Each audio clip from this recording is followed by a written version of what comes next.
Hello, this is Dave Pearce. Welcome to a Six Music special. Tonight for the next 2 hours, I'm in the company of the man credited with creating house music, a true DJ legend, the godfather of house, Frankie Knuckles. Here's one of his signature anthems.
That's Frankie Knuckles, Your Love from 1987 on Chicago's Trax Records, featuring Jamie Principal on vocals.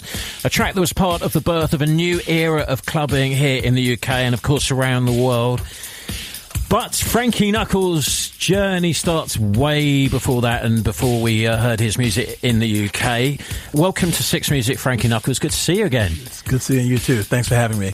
It's great for me because we actually first met really at the beginning of your career as a house music artist when you came over to the UK for the first time when I was working on a radio station called Radio London. And this new music was coming out of America, which was just completely different from anything that we'd heard before. Over here, I was playing soul and jazz funk. That was the kind of music that was happening in the UK. So it was a bit of a shock to the system for a lot of people when house music first emerged. But I want to find out, what were the ingredients of house music? How did you come up with this new sound? Because you're the man sort of credited with inventing it. It wasn't anything that was premeditated or, if you will, trying to create something or, as so many people try to do. It was, it all came from me basically just trying to keep my dance floor interested in coming to that club every week after disco was declared dead. Yeah. And when they announced that disco was dead, all of a sudden, immediately, the only music that was left was either rock and roll, serious R&B, or country western. I was already playing R&B, so it was fine. It was just a matter of me just refashioning it so that it can fit the dance floor and work well for me. Country western, forget about it. I wasn't about to go there. Good, thank you. Me too. Rock. I was not about to touch it, so... I figured I would do well to just work with what I knew. And so there was a lot of different music that I was already playing, which was a lot of Philly soul. I was beginning to learn how to edit and cut tape and things, if you will. A friend of mine who was in school for sound engineering hung out at the club with me every Saturday night. And when it came time for him to learn how to splice and cut tape and stuff, he would always ask me for different records just so that he could cut this stuff, for a class and everything. Yeah. And what happened was the first song I gave him was So Fine by Howard Johnson. And he did such a phenomenal job with it that's what made me really want to get into it. So for people that obviously have been brought up on 12-inch singles and that, they're probably thinking, what's going on here? So before 12-inch singles really came along, you wanted to have your own extended edits of records that already existed. A lot of records were just on the 45 7-inch singles, as we called them here. So you would have a reel-to-reel machine in the DJ booth with you, and you'd actually cut your own sort of version of the track to extend it and make your own mix of it. Absolutely. And actually, really long before that, before I even knew how to really manipulate a tape machine that way, you had to really be on your job. Because you'd have 2 7-inch singles and you had to stay focused with what you're doing. Once 12 inches came along, it made it easier for guys to just put it on and just kind of step back because the song is no longer a minute and a half, 2 minutes stops. Yeah. Could you imagine getting a song that's like 3.5, 4 minutes long and everybody thinking, wow, it's really, really long. Yeah. It's only like 3.5, 4 minutes, compared to today. I've done some epic remixes of my own that have been like 9 minutes long, which is crazy. That didn't happen back then. But by the time I got around to really cutting tape and editing things, I did it out of necessity. Because there were no more disco records being made, nothing with any kind of real energy other than what was coming out of Europe and I was going to say, because there was a massive backlash against disco in America, but of course here in Europe it continued. A lot of good music coming out of France and Italy and places like that. So some of that music translated into your mix that you were Absolutely. Well, I was doing a lot of shopping, for a lot of imports, and I actually started working at a record store in Chicago called Imports, Etc., and that helped keep the energy relevant and in the warehouse and me being able to stay on top of things, and it kept fueling the audience and they kept coming back because I'm playing music that they couldn't find anywhere else. Which I think is why dance music exploding became so exciting. And that has changed, but its exclusivity is a hard thing to come by. We're going to talk about that later on, but we want to get lots of music away. Now, you've picked the Detroit Spinners as one of the records that sort of influenced you pre-house music. It's a shame. Why have you picked this? It's one of those songs when I first started hanging out as a kid that was really, really relevant. These songs were just made with energy.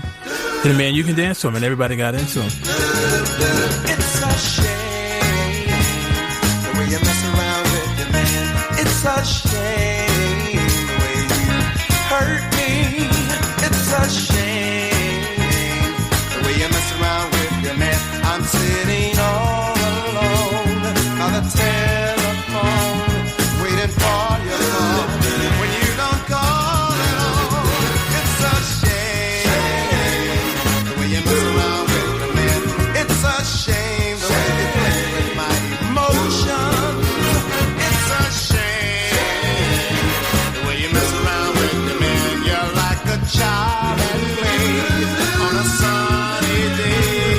what you play good, and then you throw it away.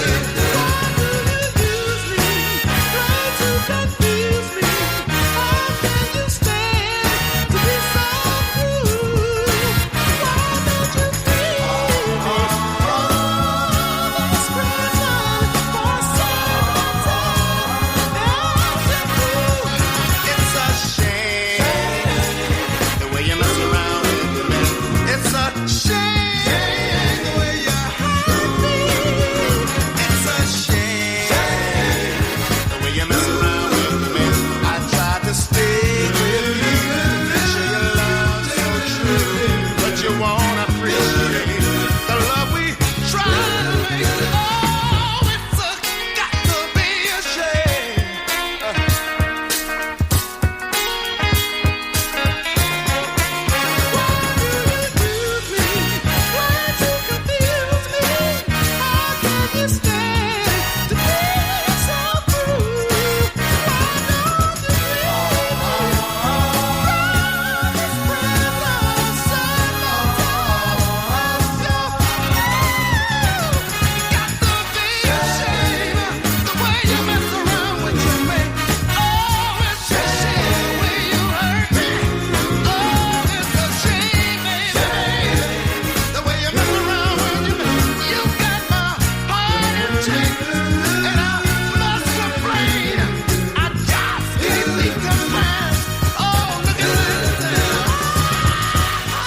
The Spinners, and it's a shame. This is Dave Pearce on Six Music. It's nice to be back on this network.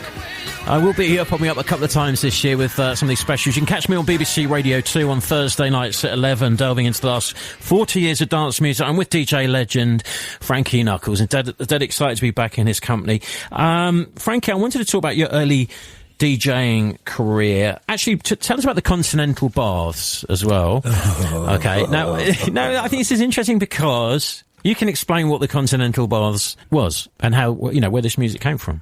Officially, Continental Baths was a bathhouse. Yeah. In every sense of the word, it was a bathhouse. The gentleman that owned it, Steve Ostro, used to be an opera singer.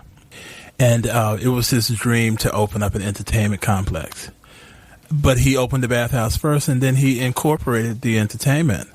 You know, so when he built the place, it was more than just a bathhouse. You know, there was a boutique. There was an Olympic-sized swimming pool. There was a theater room. There was a salon. I mean, it was a world unto itself. I mean, once you entered that building, a lot of people would check in on Friday night and they wouldn't check out until Monday morning, and they were on their way to work. But, you know, you could stay there, you can do anything and everything and not have to worry about what's going on outside in the rest of the world. So it was essentially a meeting place for gay men, and they had. But on Saturday nights, it was a little bit different because he started incorporating all these shows. And that's where Barry Manilow and Bette Midler pretty much got their start. I mean, they were staples there. He was, Barry Manilow was her music accompanist, and she was the only woman that was in there. Yeah. You know, she was such a character and such a jokester, you know what I mean? So how many people were there? You know, I'm just trying to envisage this building. So the area where the entertainment was then, was that like what like a small club area? Well, it's like you came down in the basement and the whole basement had been gutted out, and it was a pretty nice size because when you got to the foot of the stairs, the first thing you saw was the DJ booth and the dance floor. And to the right of that was the stage for the cabaret. And then as you came around, you know, the salon was right there. Next to that was a full Nautilus gym, you know, and then there was showers, steam rooms, so on and so forth. And then there was the Olympic-sized swimming pool in front of that. But as you came along, past that, you know, there was a boutique and then the restaurant. And then there was an area that led you into the back where all the private rooms were. But that also brings you full circle to where the dance floor and the DJ booth was. And directly across from the booth, you have to see, what you see is the Olympic swimming pool and then the waterfalls over the pool and everything. It's really quite beautiful. So you had all that music going on in there. And it's interesting because in the UK, the place you went to hear all the best new music was always the gay clubs. Do you think that was true in America as well? That was the gay bar. Absolutely. Has that always been how it was for you as well, do you think? Absolutely. For the longest time, it really, really was. It's not now, but for the longest time, it really, really was. Why do you think it was, though? You were hearing music unlike you had ever heard anywhere else before. You know what I mean? And in the gay community, a lot of times, DJs would gravitate towards songs and music that you just didn't hear on the radio or commercially or in a straight club, if you will. It was just completely different. And DJs didn't mind taking risks and taking chances, because you're discovering new songs and introducing new things. So people are less likely to walk off the dance floor. One of the dilemmas of a DJ is keeping your floor filled. So you found that crowd is more receptive to new music. Absolutely. Just to give you a prime example of one of the greatest mistakes, a DJ happened to put on this one record. They thought they were playing the A side of a song by Gloria Gaynor, but they were playing the B side, and it was a mistake. And that song is one of the biggest records today. Yeah. I Will Survive. Yeah. And there was a lot of that went on. Guys just didn't mind taking risks. Yeah. She put out a song called Most of All, and at normal speed, it just didn't sound right. So everybody started playing it at 45. Wow. That's pretty drastic. Exactly. Going from 33. Exactly. But, that's the kind of yeah, but that's the kind of imagination that, a lot of DJs, especially in the gay community, had back then. Yeah. Well, look, let's pick another record from your early days, and a record that you went on to remix. In fact, I actually played your remix on here a few months ago. But this is First Choice, and why have you picked this? Well, it's the first professional remix I ever did.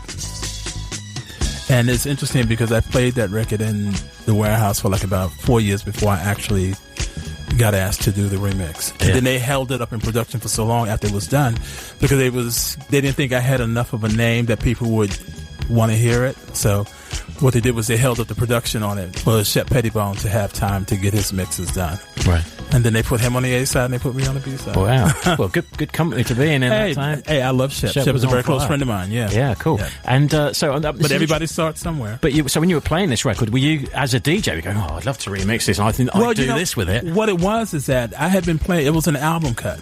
They had no designs on putting it out as a single.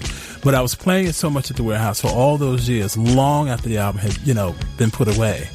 And it got back to the label that this song is huge at the warehouse and stuff like that. And so they was like, well, we'll throw them a bone. We'll let them do it. And then once they heard what I did with it, they was like, oh, yeah, this is really, really great. And so they was like, well, we just need somebody with a name now to mix it. And then, it'll be a perfect package when they put it out. And it was all about Shep Pettibone at that moment in New York City, So they gave it to Shep. He did his master mix. And ta-da. Well, here's the tune. Here's First Choice. I'm surprised to see your suitcase at the door. Remember the good times, don't you want some more? It's not a perfect love, but I defend it. 'Cause I believe it's what God intended. We got love to God way. It's not over between you and me. It's not over. I don't want to be free. What has been joined by God?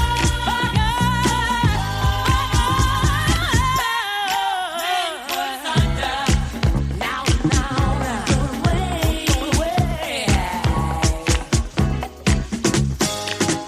I can hear those words spoken as it stood. Making vows to love if times were better good. I'm convinced that what is meant to be will be. Even the stars declare that you belong to me. We got love to God. It's not over between you and me. It's not over. I don't wanna be free. What has been joined by God? No man put us under. No. Go away.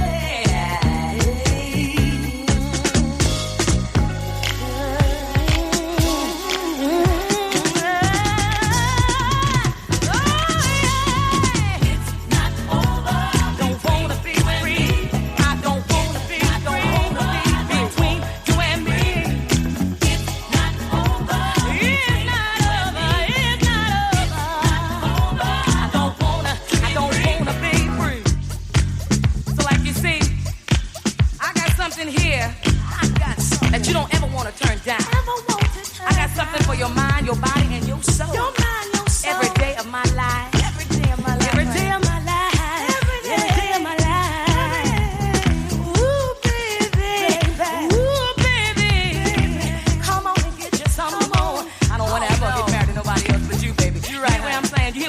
from.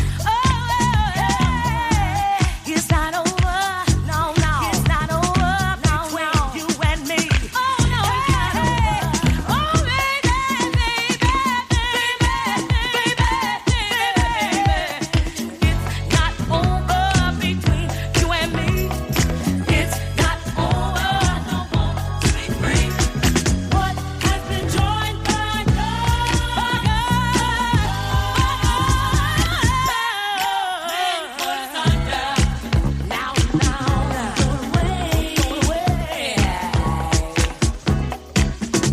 First choice, Let No Man Put Us Under. This is Dave Pearce on Six Music. Hanging out with Frankie Knuckles, digging through his record collection. We'll be delving into some of his remixes a bit later on and finding out how he tweaks those knobs and what inspired him on the remix duty. But I'm sort of looking at the early days of dance music and how we got into house. We mentioned Europe briefly earlier on, so you spent quite a lot of time going into just sort of see what was going on the other side of the Atlantic.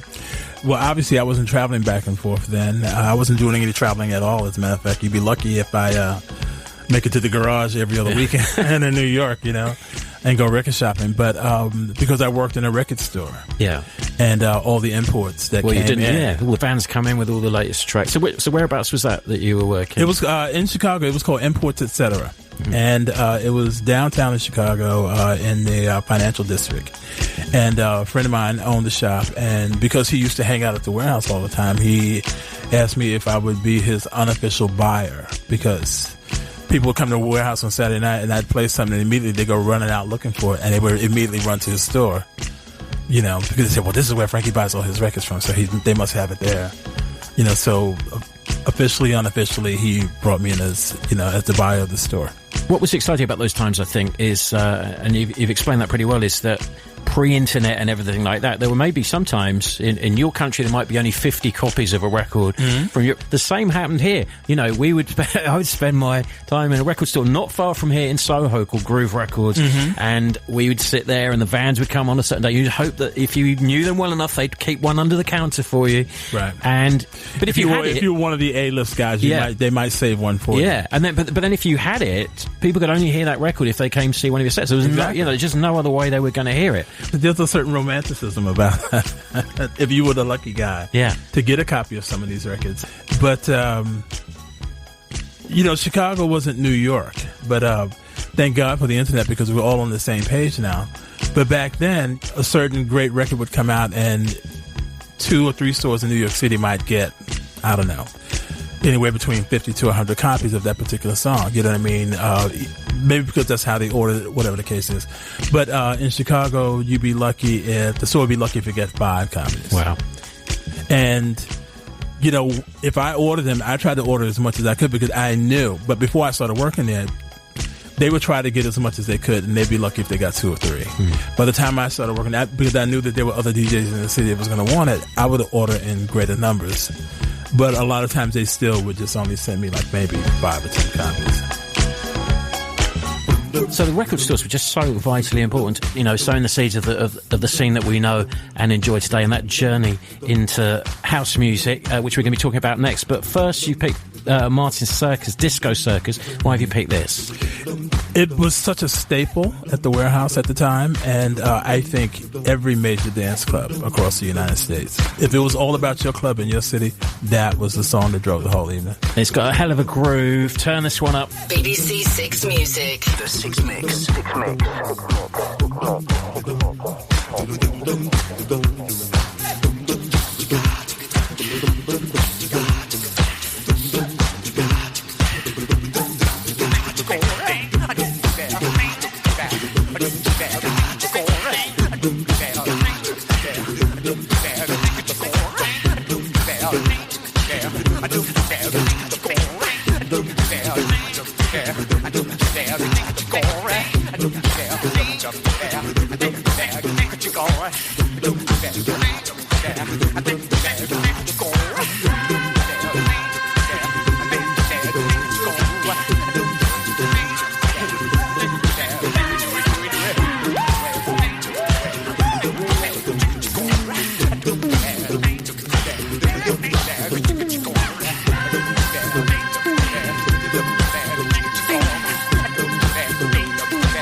V6 Music.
You're listening to the Six Mix here on BBC Six Music. This is Dave Pearce with a Frankie Knuckles special, hanging out with the man himself and delving through his record collection.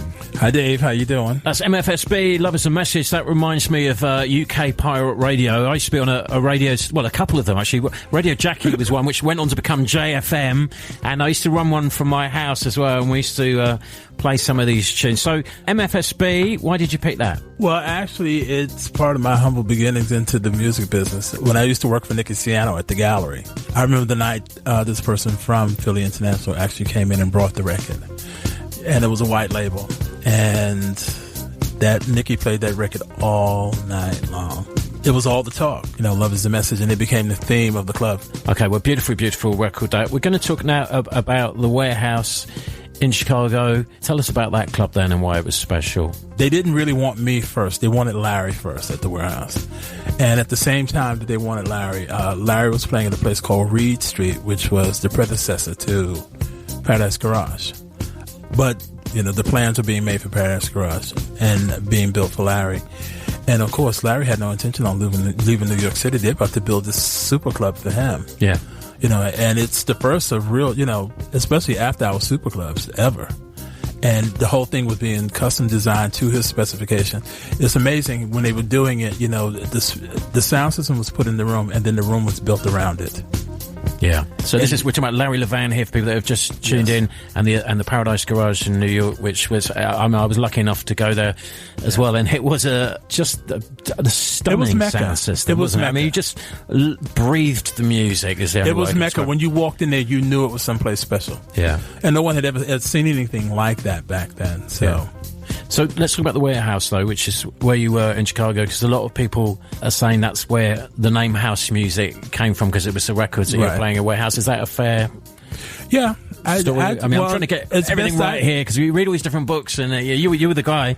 As best as I know it, you know, when I started hearing, you know, the kids that were hanging out there calling it the house and stuff like that, I'm like, well, what are you talking about? And then it was like the Warehouse, 206. They either called it the house or they called it 206, which is the address, 206 South Jefferson Street. And that's pretty much how they referred to it. You know, but what I was trying to tell you before was they originally wanted Larry to come out there and do the grand opening and ultimately take a residency there and move to Chicago. Larry had no intention on doing it, so I was second choice. Well, it worked out all right. Yeah, you know, I mean, I was interested in going. I had never left New York City before, but I wasn't interested in taking the job unless they had some kind of incentive involved in it. It just didn't, you know, I'm a real New Yorker at heart, you know, and real New Yorkers at heart don't get up and leave. But I got up and I left, only because they gave me a piece of the business. And, you know, to be 20 years old and you own a piece of your own nightclub, you know what I mean? Wow, the only thing you have to do is do your thing. That's like every kid's dream. Yeah. But, when I got there, it all worked out really, really well. In the beginning, the crowds was coming, people were interested. And then I left to go home to New York to think about it. And in the process, about whether I was going to actually move to Chicago, they lost the audience. So when I got back there was nobody going there. So it was my job to get people back. And, you know, I started taking little jobs here and there in different taverns and bars and stuff like that around the city. And it would just pull people away from those places to the Warehouse, and then they would see that it was something unique and different that they had never. I mean, you know, before I moved to Chicago, all they had really were jukeboxes in every nightclub. You know what I mean? There were no real DJs playing anywhere, and the ones that were playing were living on the north side of the city, and they were mostly white.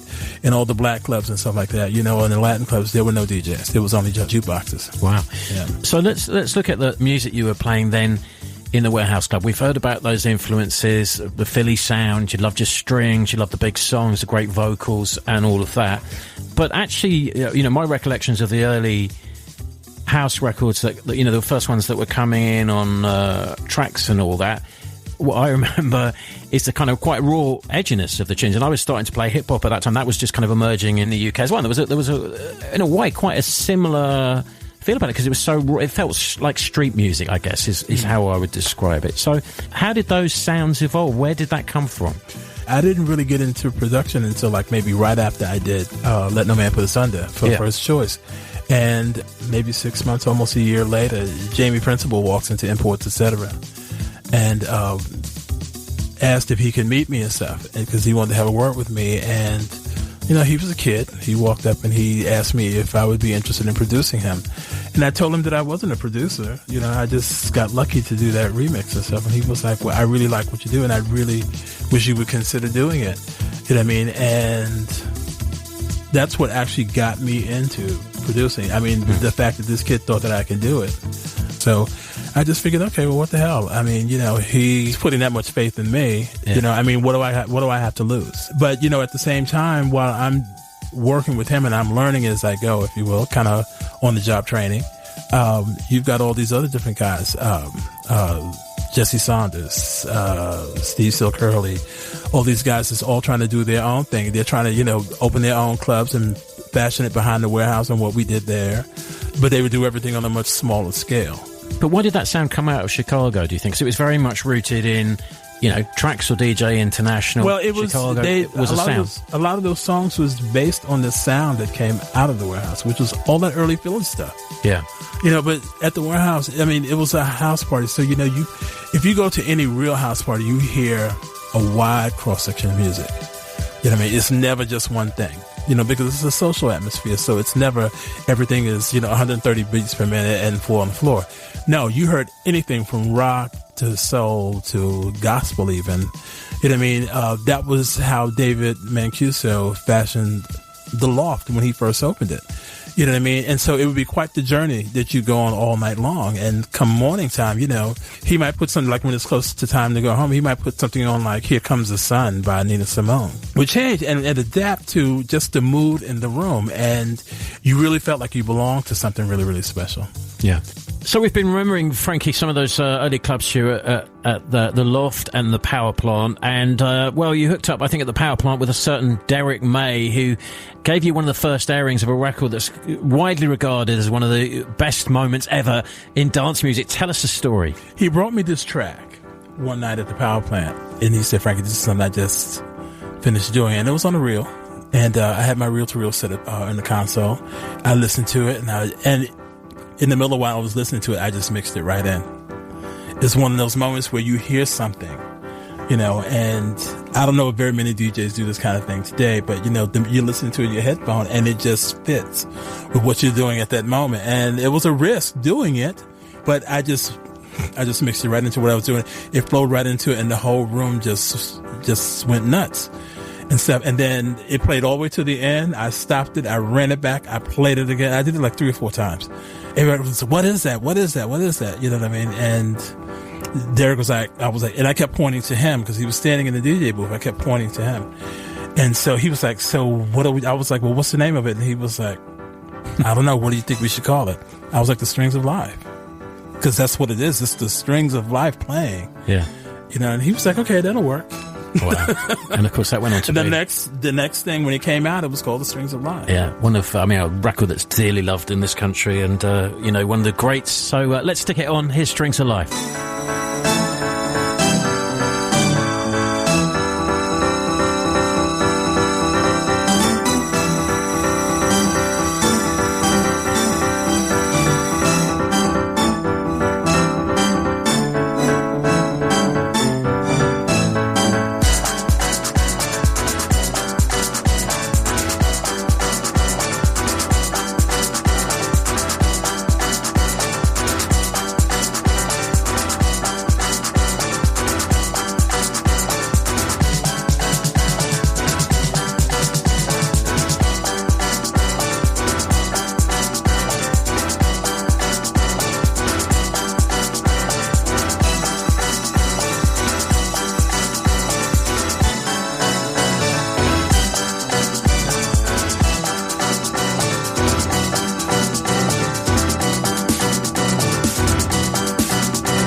Bring to life.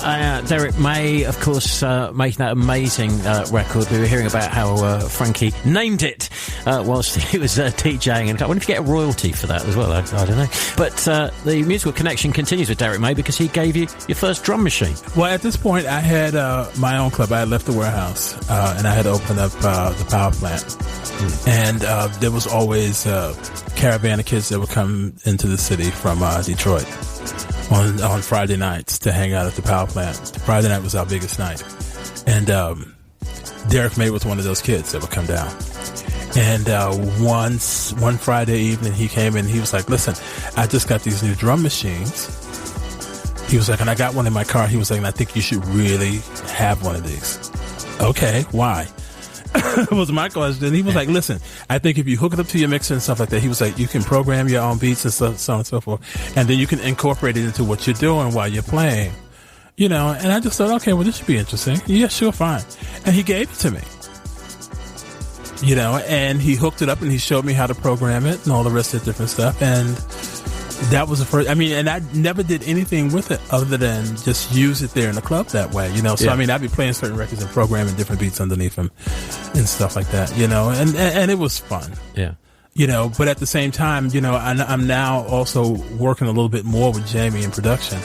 And we're working on Your Love, as a matter of fact, you know, and then Jamie was like, you know, you should really let me borrow that drum machine so I can use it for Your Love. And so I was like, fine. And we was doing everything right there in that club. Your Love was actually recorded in the DJ booth. Wow. At the power plant. Wow. So, yeah, I mean, it's sort of interesting, that whole notion of you then, with your turntables, you're playing a drum machine sequence and sort of rearranging the track as it's... Well, I would make segues. It would be, you know, just in case, you know, if you lose your train of thought, you don't know where you want to go and stuff like that. Hey, program a beat and throw it in there. You know, while you go flip through your records real quick and find something else to work with it. You know what I mean? And it would just keep the room going. But it's funny, some of those early Chicago house records... were quite clunky, weren't they? I'm not talking about your productions here, so don't... Well, I had a few clunky ones too. Yeah, they just never saw the light of day. I was smart about that. Yeah. But the deal is that when all this focus was put on Chicago, all of a sudden everybody came out of the woodwork and became a house artist. Yeah. And I remember it was at the New Music Seminar in New York City. And this was 1985, I think it was. And everybody was talking about house music in Chicago and this, that, and the other. And one particular journalist recognized me and pointed me out. And then all of a sudden, I'm surrounded by all these journalists from the UK. Yeah. And I was like, listen, if you guys want to come to Chicago, I'd be more than happy to host you and take you out and show you around and introduce you to everybody, this, that, and the other. I'm just trying to be nice. Yeah. Each and every one of them flew to Chicago after the New Music Seminar, and they all called me when they were there. I took them to meet Ronnie Hardy, Andre Hatchett, every DJ. I took them around to all the different studios where everybody was working out and introduced them to everybody. And then I just kind of stepped back. For lack of a better description, it's like all these journalists were like piranha, and they were eating up everything they possibly could. You know what I mean? The culture, how people lived. I mean, how people just did anything and everything that had to do with the music. And then all of a sudden, it's like everybody and their mother was a house artist and making a house record. And I'm trying to figure out, well, where's this coming from? I think because we have a much more active music press in the UK probably than America, so everyone's always desperate to find a new thing. And this was something that was genuinely different. You know, nothing new had been around for a while. And it was in its infancy. Yeah.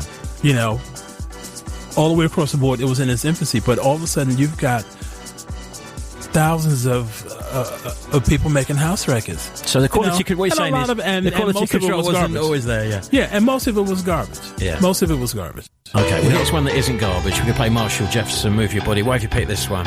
Well, because it was actually the particular song that really defined what this is. Six Music. Six Mix.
Sexy body.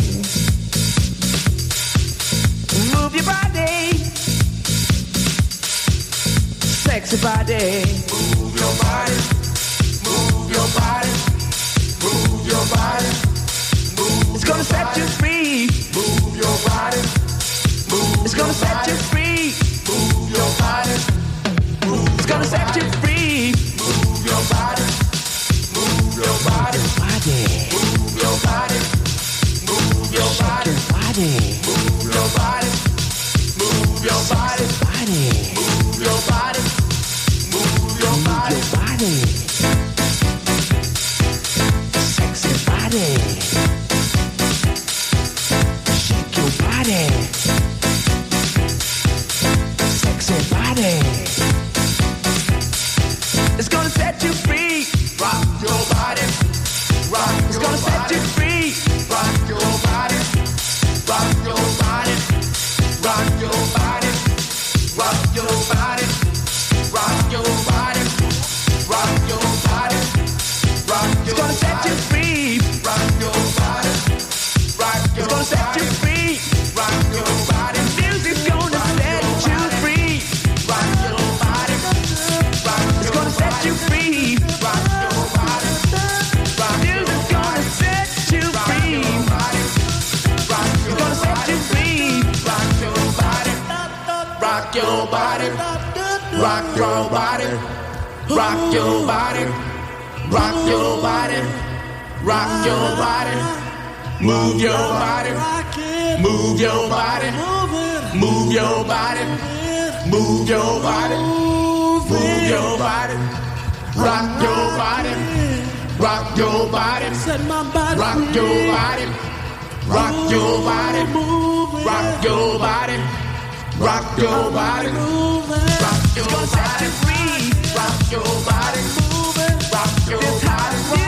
Rock your body. Rock. It's gonna set you free. Rock your body. Move your body. Move your body. Move your body. Move your body. Move your body. Move your body.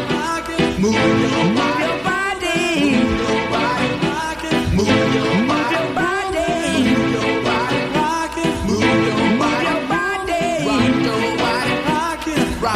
Sexy body.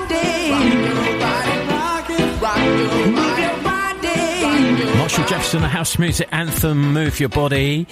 We're hanging out with Frankie Knuckles on Six Music. This is Dave Pearce with a Six Music special. And we're looking at Frankie Knuckles' record collection. Well, not all of it, otherwise we'd need a whole year, really. But picking some of the highlights from his illustrious career and looking at the early days of house music.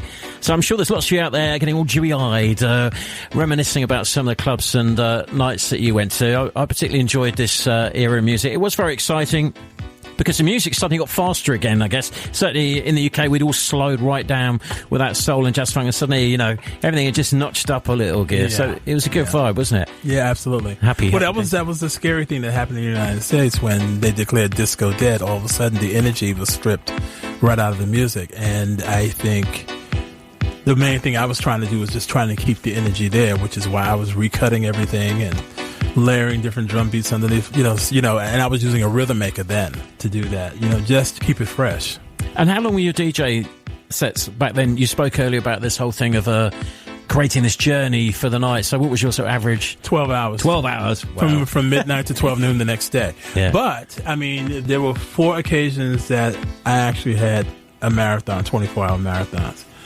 And it was really for charity. And so basically what I did was I played for 24 hours. 4 different times. That must have been. Did you ever think, have I played that one already? I was young, stupid. Yeah.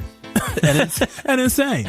But, I mean, I had a crowd that was just as young, just as stupid, and just as insane. So why not? We're going to move on to another record from the Peach Boys now, Don't Make Me Wait. Now, I seem to remember when I went to the Paradise Garage, when it was Larry Levan there, I'm sure I remember him playing this is his first production. Record. Yeah. This is his group. This was his, they were his artists, and it was the first thing he actually produced on his own. It was weird for me coming from the UK at that time, what was strange was in the UK, all the clubs used to shut about 1 o'clock in the morning. So my first trips to New York, again, something that only got going at 2 or 3 in the morning. I mean, now obviously it evolved and we had rave culture and all that, but this was completely unknown to us. And I remember actually, going to meet Gwen Guthrie in there to do an interview, and I rang her agent, I forget what his name was, and I said, well, what time should I do? And they said, about 5 in the morning. Exactly. I was like, what? And then it was great coming out of that club into broad daylight in the middle of the day. Everyone's going to work or at work, and you've been up all night in a bit of a state. That's the way we grew up. That's the way we grew up. I mean, you never got to a club before midnight. You took a disco nap, if you will. Yeah. And you'd get up like about 3 or 4 o'clock in the morning, have your shower, get yourself together, have a cup of coffee, head straight onto the club. And then you dance until noon, and sometimes well until, the afternoon, depending on how everything was going. Yeah, I remember coming back to the hotel and the room service were looking at you a bit worried because they thought, well, you don't actually sleep in this room, you're out all night, and then you stick the Do Not Disturb sign on. It was all right for you living there. Let's hit up with the Peach Boys thing, because we started talking about that. I haven't played it, so here's Don't Make Me Wait.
Great track from the Peach Boys and Don't Make Me Wait.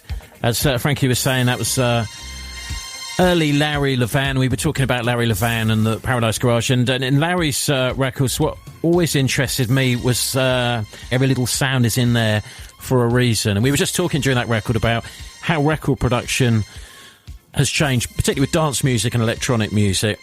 Obviously, it's enabled a lot more people to make music at home, which is a great thing. But it's the same amount of craft and time spent in how you make those records. No, a song is written and then it's put together.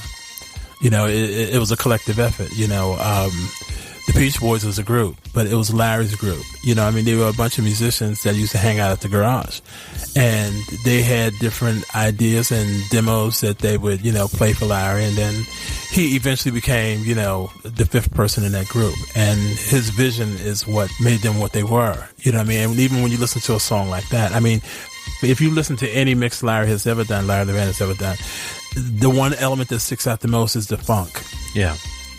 You know, I mean, he was the funk and the dark side about everything when it came to working. The stuff I do is a whole lot prettier. You know what I mean? But that was where his soul was right there in the funk and stuff like that. And he had a funky band there with the Peach Boys. And the leader of the group, Michael De Benedictis, I mean, genius. You know, he had his vision. Larry had his vision for where he wanted to take. And they would get on their train and they would ride with him and stuff like that. You know what I mean? But it was a collective effort that made it happen. You know, it wasn't just Larry saying, here, give me the tracks and I'll just sit over here and I'll just do what I want to do with it. You know what I mean? It was all of them in the studio in a room together talking about what they heard and where they wanted to go, and the keyboards there, and, you know, bouncing different ideas off so it can come out exactly like what you heard. Well, we've got a beautiful piece of music coming up next for, a guy I haven't seen for a long time, Robert Owens. I'll Be Your Speak Friend. of the Devil. Yeah, great track. Tell us why you've picked this. It's one of those classic songs from the Sound Factory. When I played the Sound Factory in New York, after I left the world, this is after a couple of years being back in New York, I got the call to play at Sound Factory because Junior Vasquez had left. And there was so much incredible music that was born in that first year that I played there. This was one of those songs.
I'll be your friend.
Such a beautiful, soulful vocal. That's Robert Owens and I'll Be Your Friend. We're digging into Frankie Knuckles' record collection here on BBC Six Music. Actually, I must say hi to a voice from the past around the time that, you know, I was hanging out with Frankie for a while. I was working at a record label called Urban Records, and this guy turned up one day without an appointment, a guy called Jimmy Polo.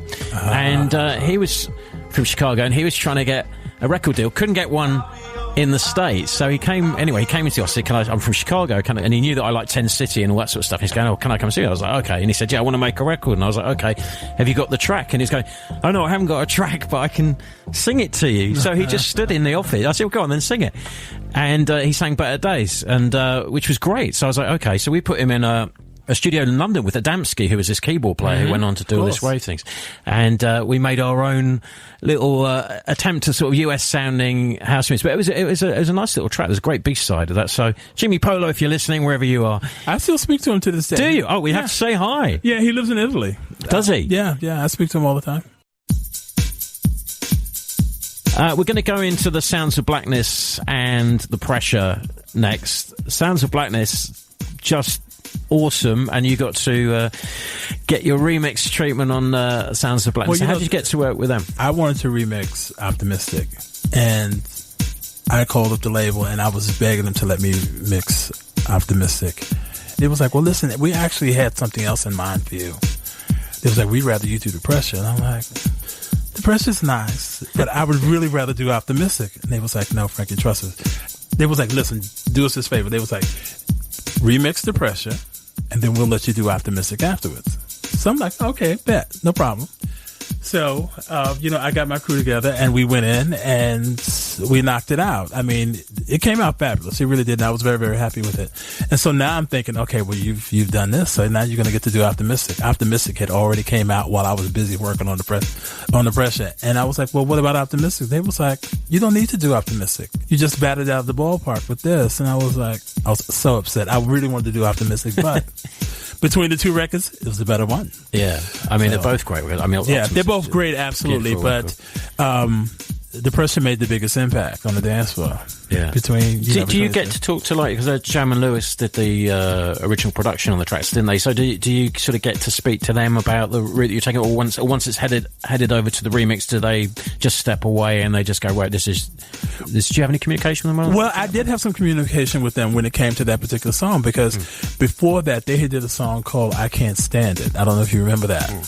Great dance floor record, like back in the 80s and stuff. And so when I had done this record, I got a message from them about, how thrilled and how happy they was with, how it turned out and stuff like that. And it was like, you're still doing this house thing, and then you take a gospel record like that and you just really turn it into a club thing.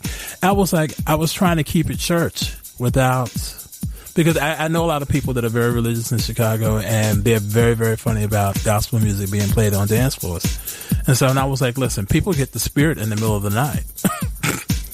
They should be able to, go there if they want to. And when you've got a voice like that and a choir like that and a song like that, I was like, please, why not? Absolutely amazing live as well, the Sounds of Blackness. Yeah. Just such They're incredible. They're absolutely overwhelming incredible experience. All right, well, let's hear the Sounds of Blackness.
Frankie's mix of Sounds of Blackness, The Pressure.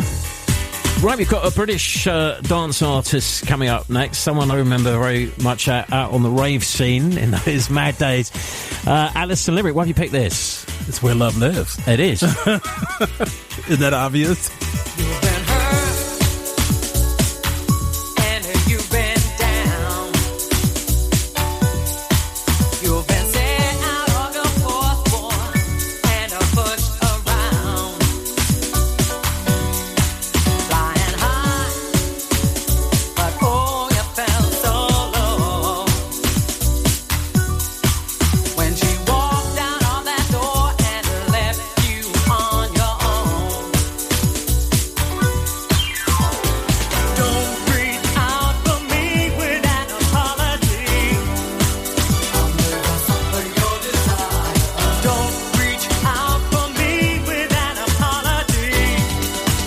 But I'll share it. Why don't you take my hand for the way gone out of the blue? For everything you give, so will I give something to you. I'll take it down, deep down where the love is. The love is, the love is. Follow me down, deep down where the love is. The love is, the love is. Just come on in. We gon' have a good time. Are you with me? Come on in, come on in, come on in. Come on in, come on in, come on in.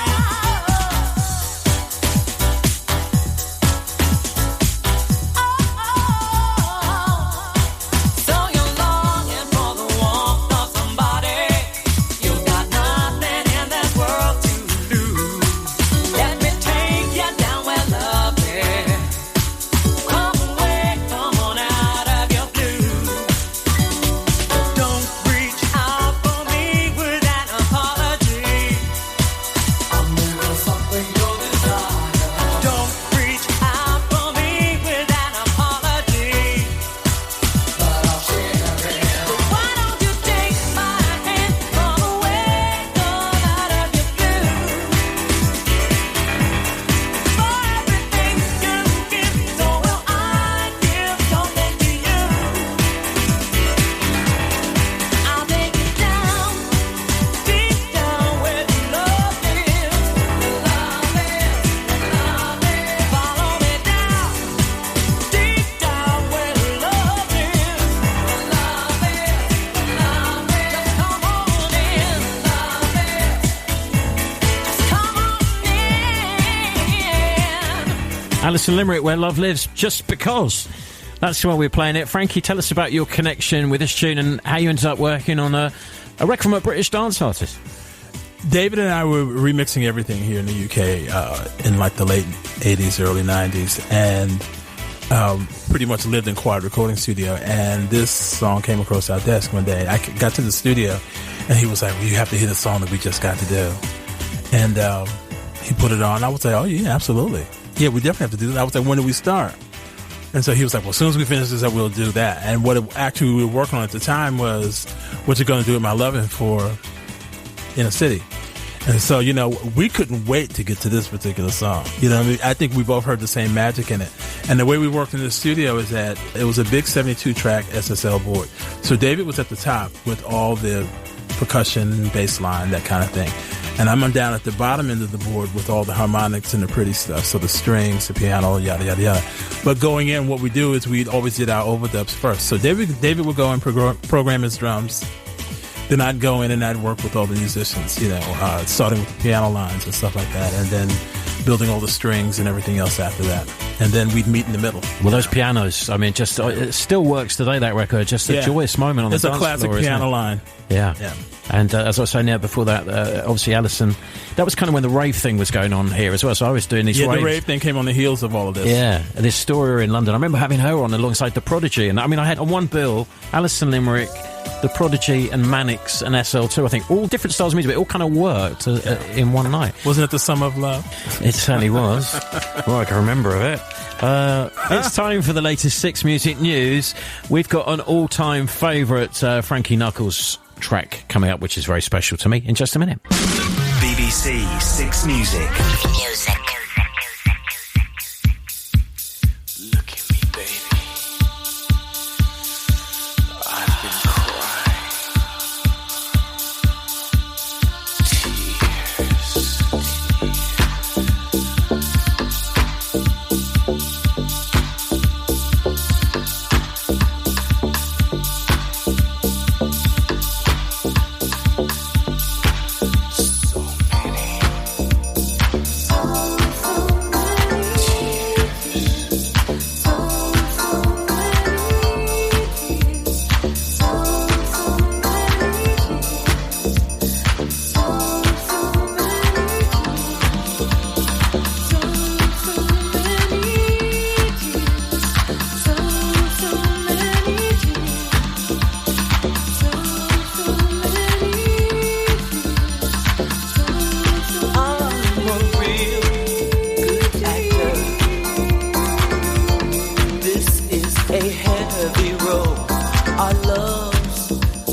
Dropping and dropping and dripping and dripping and dropping and dropping and dripping and dripping and dropping and dropping and dripping and dripping and dropping and dropping and dripping and dripping and dropping and dropping and dripping and dripping and dropping and dropping and dripping and dripping and dropping.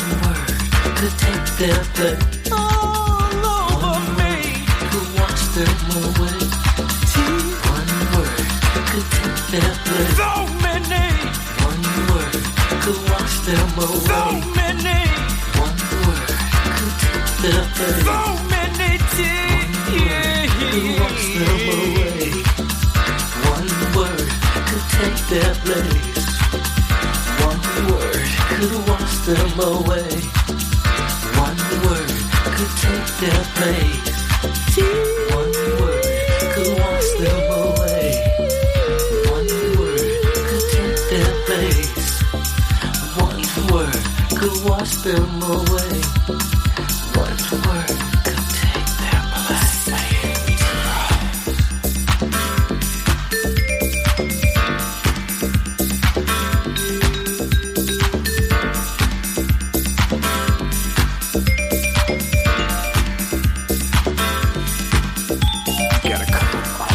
Stage, baby.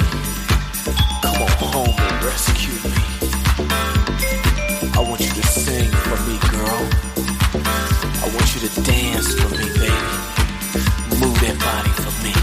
Come on, baby. One word could wash them away. One word could take their place. Sing it, girl. Say it, girl. Be it, girl. Know it, girl. Say it, girl. Be it, girl. Say me, girl. You are my world. Away all these tears. Away all my fears. Away all these tears. Away all my fears. One word will wash them away. One tear to take their place.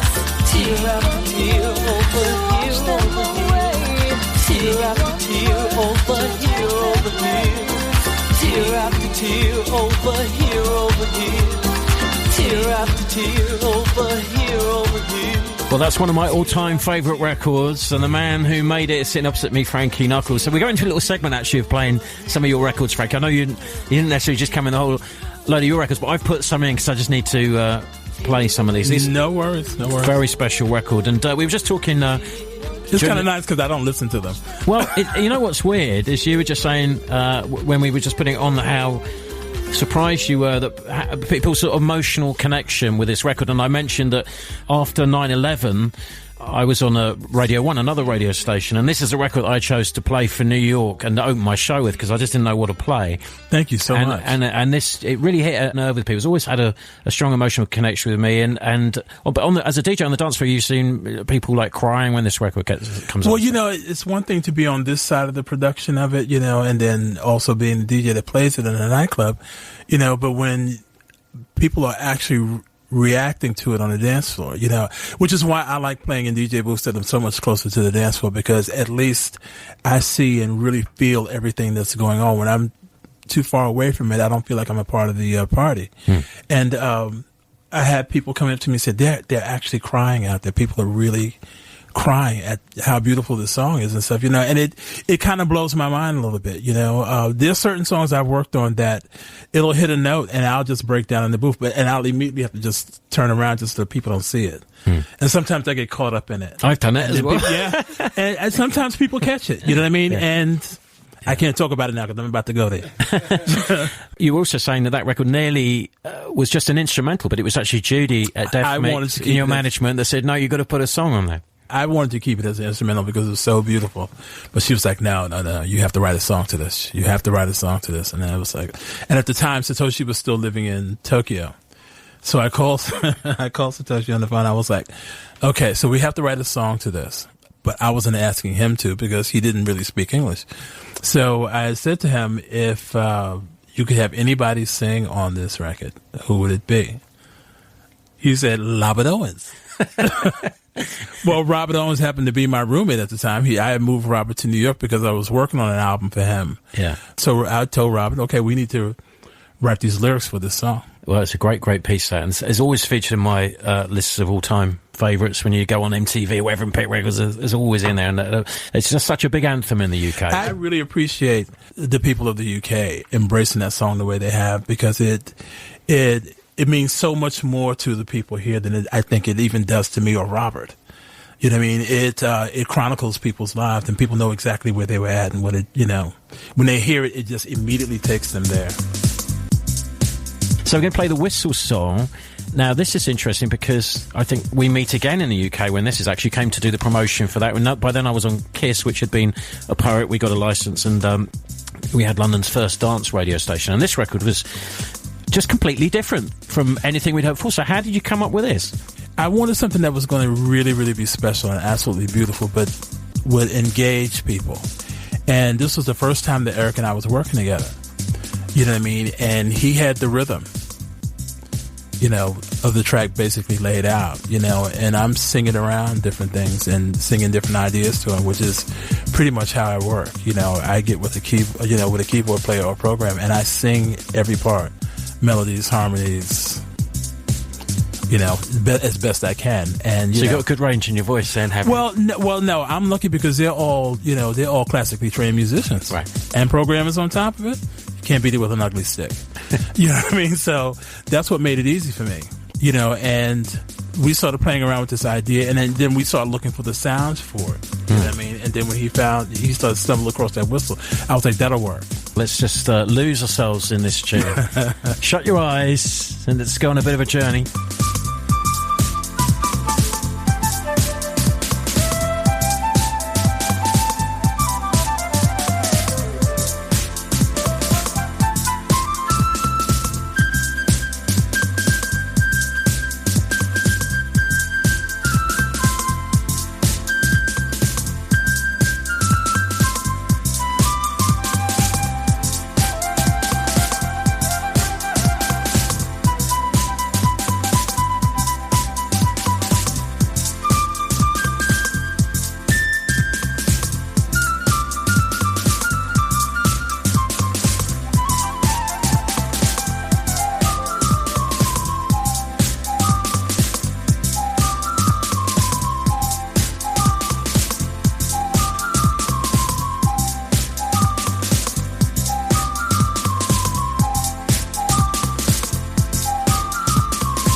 Frankie Knuckles and the Whistle Song, which I have to say on that radio station I mentioned earlier, we did play this as a daytime playlist record, which in today's radio market seems completely unlikely how things have changed. But I guess people were a bit more free-thinking in those days, and we were able to play lots more interesting records during the day. Luckily, we have some specialist stations like Six Music and the odd place where we can get away with it. But it is tough out there. Interesting, obviously you're a DJ that DJs around the world, and I used to, as you know, come and see you at the Sound Factory bar in New York, and you very kindly used to let me in the booth next to you while you were doing your thing. And it was an amazing atmosphere there, but you had such a loyal following in New York in that club. I mean, the first few bars of any record, they knew what every exactly record was almost before it came in. It was incredible, wasn't it? That must have been such a buzz for you it's unlike anything I've ever done in my life before. To work in a nightclub, well, one, you can literally be that close to people, as close as we are to each other right this minute. Yeah. You know what I mean? No one gets in your way. You know, no one disturbs what you're doing. They just let you be.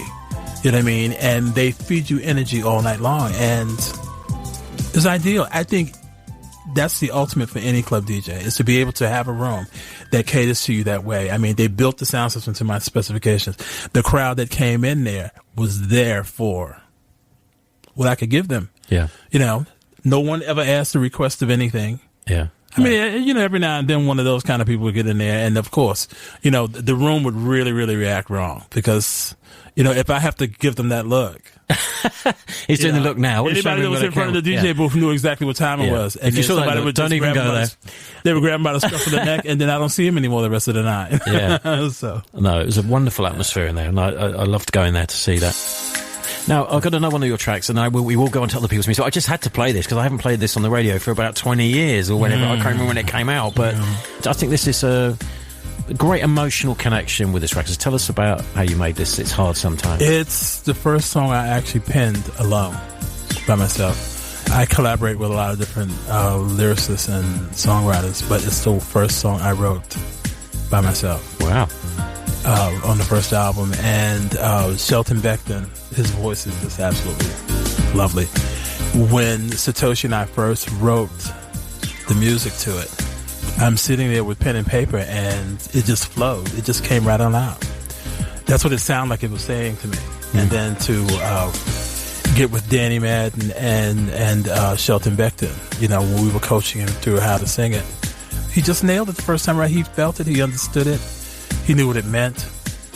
That blew my mind because it was the first time I've actually ever really did anything completely that way. It was a very heartfelt performance on there, and you know, I think this is great. You know, a lot of people may be hearing this for the first time as we're about to play it. They won't have heard it before, but it speaks. You know, it speaks to a part of everyone's life. Everyone has a moment where they need a record like this to connect to. So let the record speak. Here it is.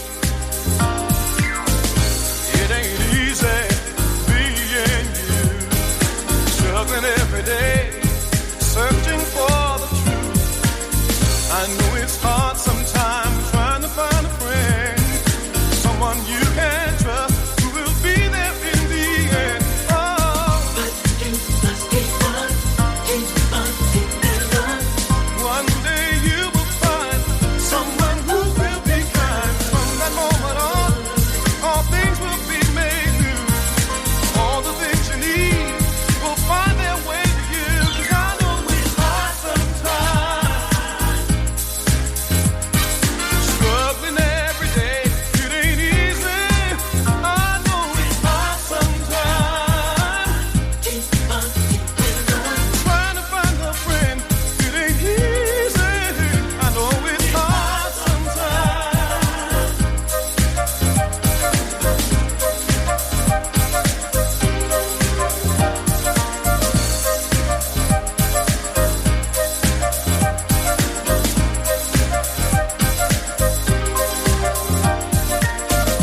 It ain't easy being you, feeling how you feel, searching for the truth. I know it's hard sometimes trying to be for real with someone you can trust, who understands just how you feel. Oh, but you must keep on, keep on, keep on. One day you will find someone who will be kind. From that moment on, all things will be made new. All the love you give will find its way to you. 'Cause I know it's hard sometimes. Keep on keeping on. Struggling every day, it ain't easy. I know it's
Frankie Knuckles, It's Hard Sometimes, a track that's gives you some kind of optimism at the end of a difficult day as well.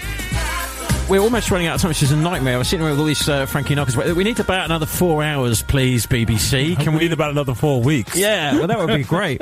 We haven't even got started yet, so we'll have to do this again, I think. So we're going to play Frankie Knuckles as he is today. You're sort of still DJing all around the world. Yeah. Aren't you tired? My God, you need to lie down, don't you? No, I'm not tired of it at all. As long as I'm making music, I have to play it. There was a long period that I didn't do anything at all. And what actually pulled me back into it was working on the song Blind for Hercules and the Love Affair.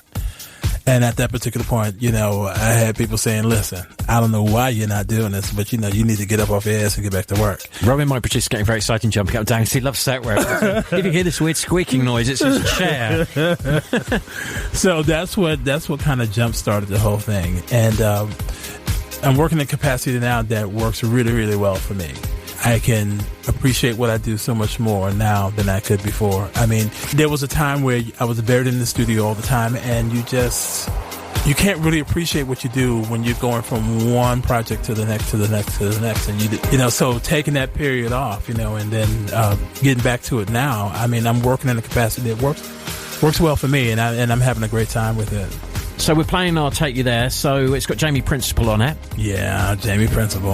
The thorn in my side. The vein of my... No, I'm sorry, I'm just kidding.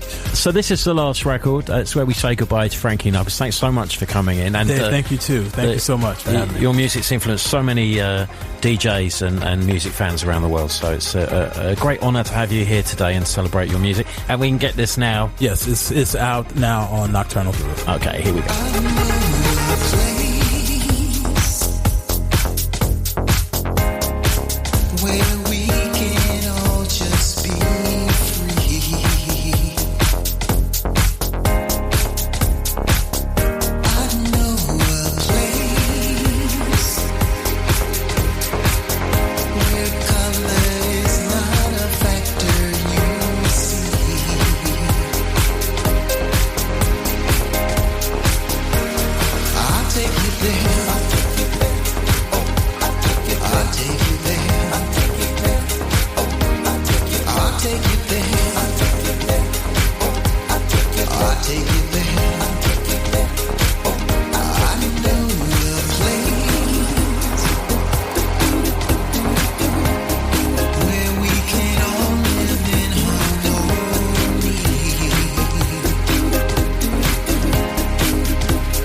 Thanks so much to Frankie Knuckles for joining us here on BBC Six Music. Now, if you want to get the track listing for tonight's show, you can get it on the BBC Six Music website at bbc.co.uk/Six Music. And more information about the show, click on Six Mix. You can find me on BBC Radio 2 on Thursday nights at 11, looking back at the last 40 years of dance music. So, goodbye, Six. I'll see you soon, I guess. Thanks for joining us and take care.